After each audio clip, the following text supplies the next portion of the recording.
Hey there, welcome to Plant Powered Yogi TV. I'm Carrie, and today in the kitchen we are talking cheese. So cheese without the cow, who would have thought, right?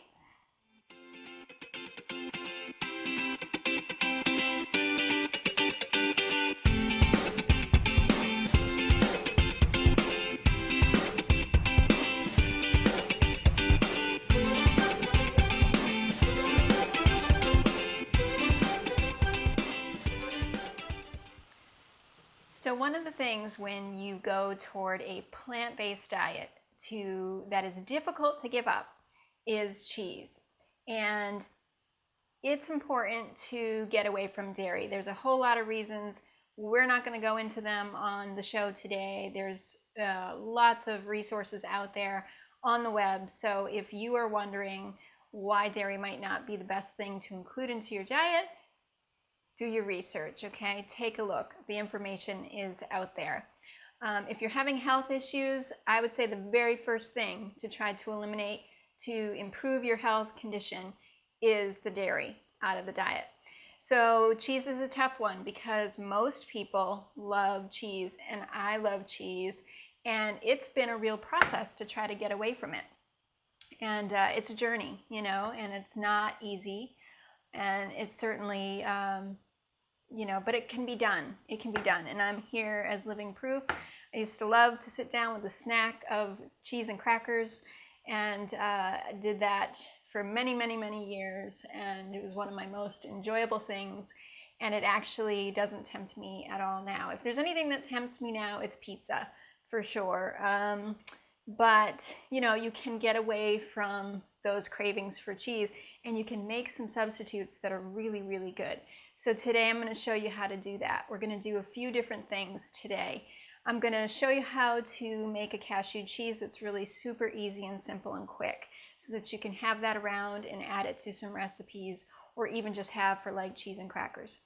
I'm going to also show you how to make a ricotta using some of the cheese that I make, but also some tofu and other ingredients to make it more healthy. So you can make things like lasagna or stuffed shells or manicotti and really have that very familiar comfort food, but the health benefits of it are going to be far greater, and it's not going to damage your health as much as having those really high fat cheeses in your food.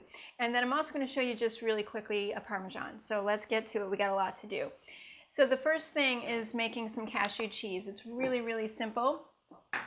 What I did was I soaked some cashews overnight. I had them in water.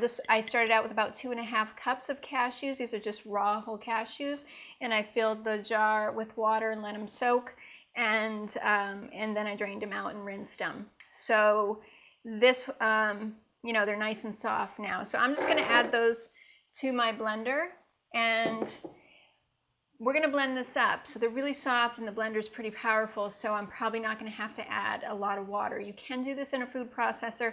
It's just not going to come out as smooth.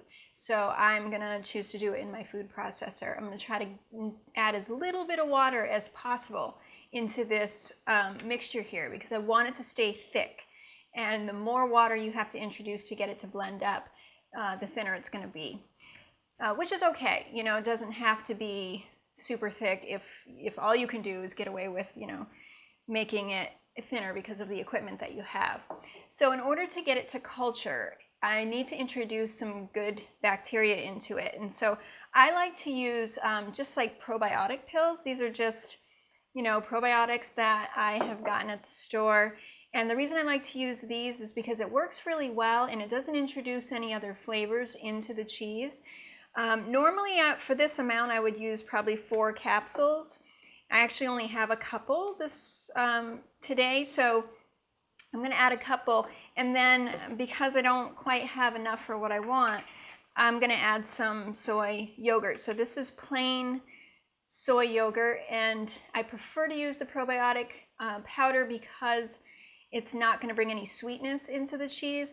Even a plain non-dairy yogurt is going to have some sweetness to it, so that's why I prefer not to. But if it's all you have access to, then by all means go ahead and use it. So I'm going to add about half of this.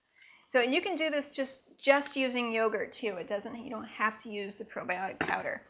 So that's it. I'm gonna go ahead and blend it up, and I've got a tamper with my blender, so I'm gonna push it down into the blades. If you don't, you might have to stop a lot, scrape down, push down, and get it to be completely smooth.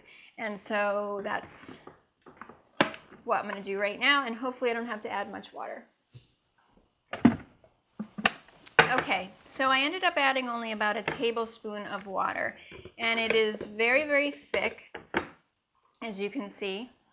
I just taste it just to see if there's any grittiness or chunkiness to it, and it's pretty good. So what I'm going to do is I'm going to put this into a bowl, and I'm going to cover it with just like a kitchen towel and let it sit on the counter for probably 2 days. Okay, and that's where it's going to start to culture and get that very cheesy-like sharpness to it, and basically turn into a cheese. Okay, so it's really simple. I just added those couple things. Now, after it's had a chance to culture like that, I'm going to add some flavorings into it, and the things I'm going to add into it are nutritional yeast, some lemon juice, some garlic powder and onion powder, and probably a little bit of miso, maybe about a tablespoon of miso into that. And I'm going to stir it all in very, very well, and then just put it in my fridge. So as it sits in the fridge, it's going to keep getting sharper, and that's great. Personally, I love a very sharp cheddar type cheese, and that's what it's going to turn into. I have a little bit of extra here that I had made a couple weeks ago, and added some stuff. I'm going to put that into our ricotta that we're going to make. So, you know, it's got some color to it because of the nutritional yeast, and it's very, very thick, and it's very, very sharp and kind of pungent. So you can have that spread on crackers. It could be like a pub cheese, like a crock cheese. You could add fresh herbs into it. Oh, and make sure you add salt. Cheese normally has a lot of salt in it. That's one of the things that we like about it, is that it's very salty. So make sure when you're making cheese, you add some salt in there too. You're gonna get a little salt from the miso, but you want to add a little bit in there as well. So, you know, you just taste it like everything else. Like I say, you know, you add your stuff in and you taste and you tweak. And, you know, I'd probably add a couple tablespoons of nutritional yeast, maybe a half a teaspoon of garlic powder and onion powder, maybe a tablespoon of miso, maybe a couple tablespoons or so of lemon juice. You don't want to thin it out too much. And that's going to make a really great cheese. Okay, so it's really simple. You can have cheese without the cow. It's awesome.